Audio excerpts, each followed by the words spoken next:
አባዱላ ገመዳ በፖለቲካዊ ተሳትፎ በሀገር ግንባታና በተለያዩ ታሪካዊ ክስተቶች ውስጥ ያሳለፏቸውን ረጅም ዓመታት የህይወት ጉዞና ተሞክሮ የሚዘክር መጽሐፍ ተመርቋል። መጽሐፉ በልጃቸው ቤኪ አባዱላና ደራሲ አብይ ፈቅበሉ ተሰናድቶ ለአንባቢያን የቀረበ ነው። የመጽሐፍ ምረቃ ስነ ስርዓቱን የተከታተለችው ባልደረባችን ሳራ ስዩም በቀጥታ የስርጭት መስመራችን ላይ ተገኝታ ተጨማሪ መረጃዎችን ታደርሰናለች። ሳራ እንደምን አምሽተሻል? መረጃዎችሽን መቀጠል ትችላለሽ። አመሰግናለሁኝ። እንደምናመሻችሁ ተመልካቾቻችን። እንግዲህ እናንተም ቀደም ብላችሁ እንደጠቀሳችሁት በኢትዮጵያ የፖለቲካ እንዲሁም ደግሞ የሀገረ መንግስት ግንባታ ውስጥ ትልቅ አበርክቶ የነበራቸው አቶ አባዱላ ገመዳ በተለያዩ የስልጣን እርከን ውስጥ እንደነበሩ ይታወቃል። እንግዲህ በልጃቸው ቤኪ አባዱላና በረዳት ጸሐፊዋ አብይ ፈቅበሉ የተጻፈ የህይወት ታሪካቸውን የሚዘክር መጽሐፍ ዛሬ ተመርቋል። እንግዲህ ይህ መጽሐፍ 7 ወራት የፈጀ ነው። ወደ 40 የሚደርሱ ሰዎችንም ያካተተ ቃለ መጠይቅ የተካሄደበት ነው። በኢትዮጵያ ፖለቲካ ውስጥ ትልልቅ ቦታ የነበራቸው እንዲሁም ደግሞ አብረዋቸው የሚሰሩ የነበሩ የስራ ባልደረቦቻቸው፣ የቅርብ ወዳጅ ዘመዶቻቸው የተካተቱበት ቃለ መጠይቅን የያዘ መጽሐፍ ነው።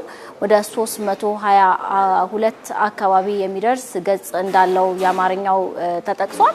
የኦሮምኛው ትንሽ ከዚህ ረዘም የሚል ገጽ ያለው እንደሆነ ነው የታወቀው። በ3 ቋንቋዎች ነው እንግዲህ መጽሐፍ ለህትመት የበቃው፣ በአማርኛ፣ በእንግሊዘኛና በኦሮምኛ። እንግዲህ ይህ መጽሐፍ በተለይም በኢትዮጵያ ትልቅ ታሪክ የሰሩ ለሀገር ባለውለታ የነበሩ ሰዎች ታሪካቸው ከዚህ ቀደም ከሞቱ በኋላ የሚጻፍላቸው ናቸው። አሁን ላይ ግን በተለይም ልጃቸው ቤኪ አባዱላ በህይወት እያሉ በተለይ 68ኛ ዓመታቸውን በሚያከብሩበት ወቅት ለሳቸው የሚሆን ሰርፕራይዝ ነው ያደረገቻቸው። እንግዲህ መጽሐፍ ሲጻፍም እንዲሁም ደግሞ የተለያዩ ሰዎችም ቃለ መጠይቅ ሲደረግላቸው ይህ ዝግጅትም ሲዘጋጅ እሳቸው እንደማያውቁ ነው የተነገረን። በርካታ ሰዎች ተገኝተዋል። የፌዴሬሽን ምክር ቤት አፈ ጉባኤ አቶ አገኘሁ ተሻገርን ጨምሮ ከፍተኛ የመንግስት የስራ ኃላፊዎች፣ ዲፕሎማቶች፣ ጥሪ የተደረገላቸው እንግዶች ተገኝተው ነው እንግዲህ ይህ መጽሐፍ የተመረቀው። ይህ መጽሐፍ በተለይም ታሪካቸው ለትውልድ ሊተላለፍ የሚገባቸው ሰዎች በህይወት እያሉ ቢሰነድ ወይም ደግሞ ቢቀመጥ ከነገ ከትላንት ምን እንማራለን የሚለውን የሚያሳይ የሚያስጨብጥ እንደሆነ ነው የተነገረው። እንግዲህ በየምዕራፉ የአቶ አባዱላ ገመዳ የፖለቲካ የማህበራዊ እንዲሁም ደግሞ ከሰዎች ጋር የነበራቸው መስተጋብር ከዛም ባለፈ ደግሞ አባትነታቸው ምን ይመስላል የሚለውን የዳሰሰ መጽሐፍ ነው። በርካታ ሰዎች ቀደም ብዬ እንዳልኩት የተሳተፉበት ነው።